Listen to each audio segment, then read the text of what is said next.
de los temas de fondo, colegas.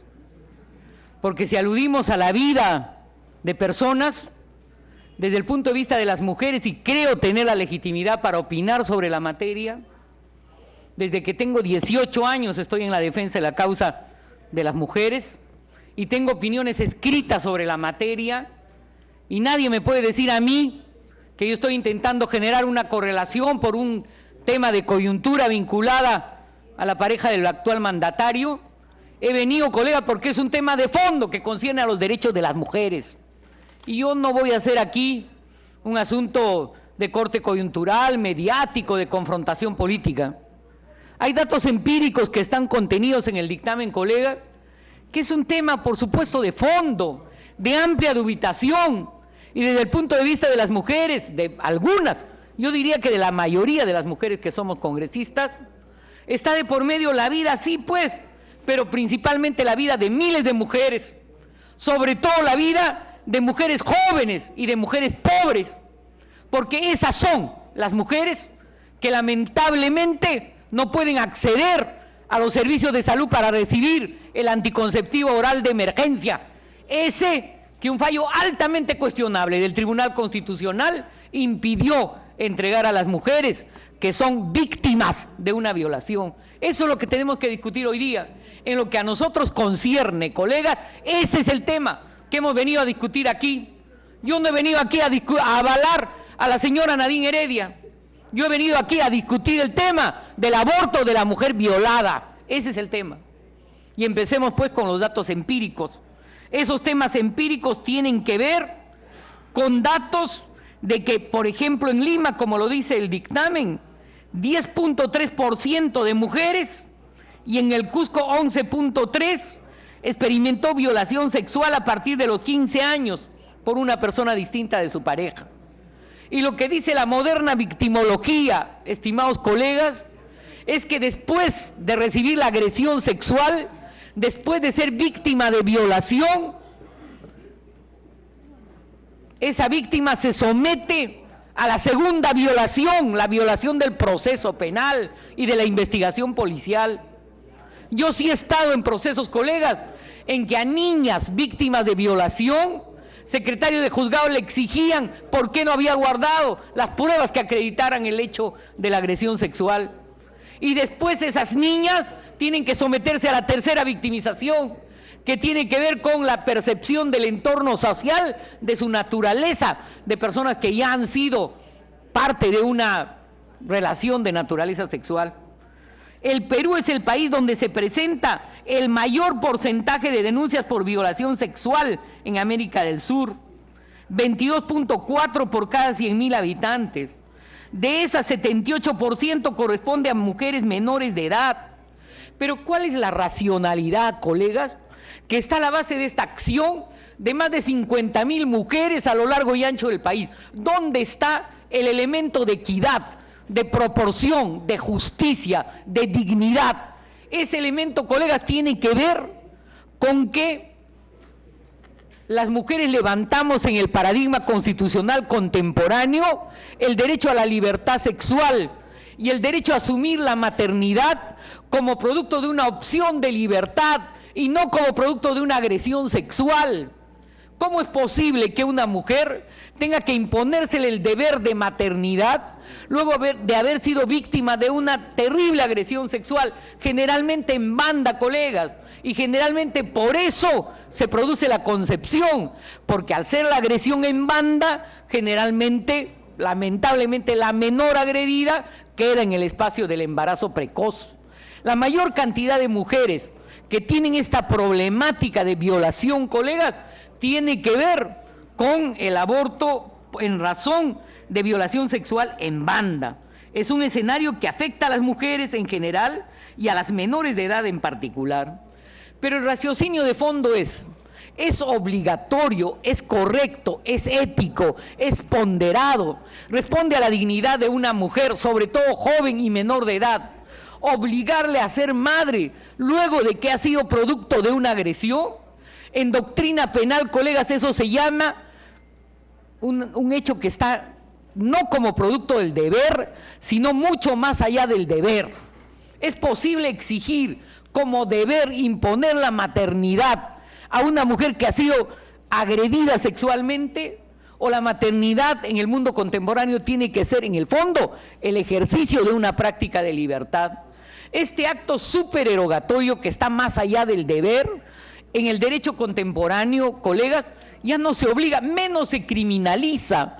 En el dictamen se cita bien el fallo de tribunales norteamericanos, en el caso Roe, que justamente plantea, es el punto de partida del método de plazos que se aplica para permitir algunas modalidades, solo algunas y no todas, ni libérrimamente, modalidades de interrupción del embarazo, que divide pues los 9 meses en 3 fases.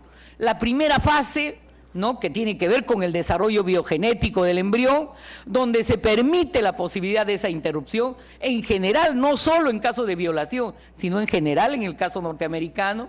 La segunda fase, o sea, hasta los 6 meses, cuando se permite solo si causa un grave daño a la biología, a la salud de la mujer, y cuando más de 6 meses no se permite la interrupción del embarazo.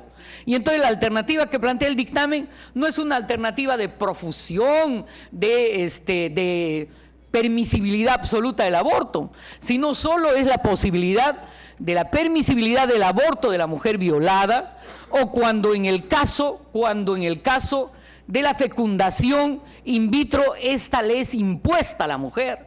El Código Penal en la actualidad, colegas, tiene un punto de vista francamente, absolutamente tradicionalista.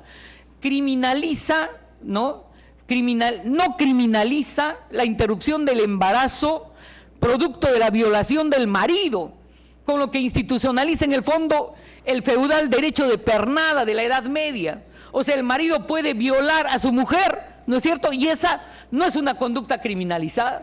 Solo se descriminaliza el aborto fuera de, ¿no es cierto? Solo se pena el aborto de la mujer violada no casada, ¿no es cierto? Y eso francamente no tiene ninguna coherencia en las reglas de equidad básica. Por otro lado, colega, los tratados internacionales en materia de derechos humanos que están suscritos por el Estado peruano plantean como paradigmas fundamentales la dignidad, el libre desarrollo de la personalidad, el derecho a la igualdad y no discriminación y el derecho a la salud. Evidentemente hay colisión de intereses. Cuando algunos colegas con quien compartimos puntos de vista de ciencia penal me miran con ojos inciertos, yo los comprendo. Estamos pues ante lo que en materia constitucional es lo que se llama un balancing de intereses, ¿no es cierto? Están de por medio los derechos del concebido frente a los derechos a la dignidad, al desarrollo de la personalidad, a la igualdad y no discriminación y el derecho a la salud de las mujeres. Lo que ocurre, colegas, es que ante este balancing, y no planteando una política absoluta, sino una política casuística de enjuiciamiento de cada caso, los derechos de las mujeres no pueden ser pues abandonados a su suerte, como si las mujeres no fuéramos seres viables, sobre todo cuando somos seres jóvenes y seres pobres, y que normalmente cuando se nos obliga a la maternidad, terminamos en el escenario de la prostitución infantil o juvenil o en el escenario del riesgo a la salud, porque implica someternos a modalidades de interrupción del embarazo como estas, colegas. Yo lo he conocido directamente, no hablo por pruebas de referencia: agujas de tejer, creso, caídas y gravísimos riesgos de gente que lucra de esta prohibición y francamente libera al Estado de la obligación que tendría el Estado de suministrar una política adecuada de servicios de salud para la interrupción del embarazo en estos casos.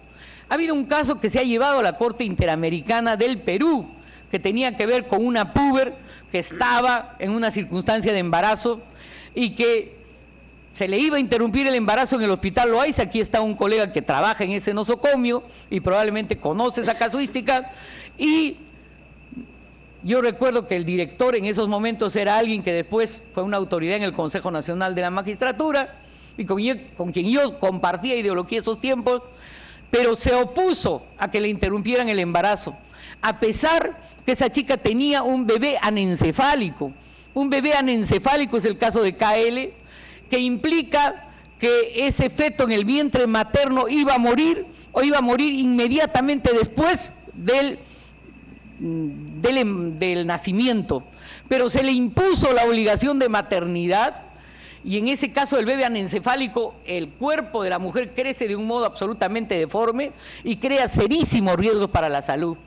La mujer tuvo que someterse a esas circunstancias, señores, y el bebé nació y murió a los 2 días, pero la madre quedó en una situación de franca indefensión con una infección a lo largo de todo su aparato reproductivo. Y entonces, esa visión de obligación de maternidad a fortiori, que no toma en cuenta que la mujer es un ser viable, que también tiene derecho a la vida, derecho a la salud y derecho a la dignidad, pone delante un raciocinio que en el fondo es teológico, moral, no es un raciocinio constitucional ni laico, porque evidentemente yo soy cristiana, yo respeto la idiosincrasia cristiana, pero evidentemente hay cristianas como las mujeres de Teología de la Liberación o de las mujeres de Católicas por el derecho a decidir, que se dan cuenta del drama que tienen, sobre todo las jóvenes pobres o las mujeres pobres con alta cantidad de familias, a quien no les queda en razones concretas de violación, sino tomar la medida de no traer ese hijo al mundo. Y por eso, colegas, yo creo que la modificación del Código Penal es absolutamente pertinente cuando, para no ser punible la interrupción del embarazo como producto de un acto de violación sexual o de un acto de inseminación artificial no consentida. Colegas, ¿qué pasa si el marido, el concubino o el conviviente pretende obligar manu militari a su mujer, concebida así en términos de propiedad, a que la inseminen artificialmente, cuando ella no está de acuerdo con esto? Julia Tamayo es una feminista que ha fallecido, que hizo grandes aportes a la causa de los derechos de la mujer y que se planteaba en un artículo importante para los derechos de las mujeres: si no se legisla sobre el cuerpo de los hombres, ¿por qué legislar sobre el cuerpo de las mujeres? Porque evidentemente, colegas, el embrión y el feto se gesta pues en el cuerpo de las mujeres, y los riesgos que enrostran las mujeres a través de por ejemplo, en la modalidad del aborto terapéutico, o el riesgo de salud psicológica que implica concebir un embrión y luego un feto como producto de una violación o de una inseminación no consentida, evidentemente existe, o como producto también de la transferencia de óvulo fecundado no consentida. En todos los casos, el tema de fondo es la libertad. ¿Por qué obligar a una mujer? ¿Por qué obligarla a ser madre manu militari? Después incluso de haberla agredido, que es el caso ya realmente impresionante en el caso del aborto de la mujer violada. Colegas, desde la modificación del Código Penal último, o sea, desde el 91, ya permanentemente se estaba debatiendo esta circunstancia. Y debo decir que el informe del Instituto Nacional Penitenciario a mí me libera de toda responsabilidad desde el punto de vista de la estadística criminógena. El informe del INPE, el informe del Poder Judicial, el informe del el informe de la Defensoría del Pueblo, todos dan cuenta, y con eso termino, colegas, que empíricamente no existe una sola mujer, colegas, detenida en este momento en nuestro sistema punitivo, lo que quiere decir que la norma que se propone es simbólica, no es real, no responde a una situación objetiva de carácter empírico. No quiero abusar, colegas, estoy consciente de que tal vez he abusado, les pido disculpas, pero a mí me parece que la justeza de esta norma debe desvincularse de temas de coyuntura política y se debe poner por delante los intereses de la salud y de la vida de miles de mujeres. Gracias, colegas. Muchas gracias, congresista.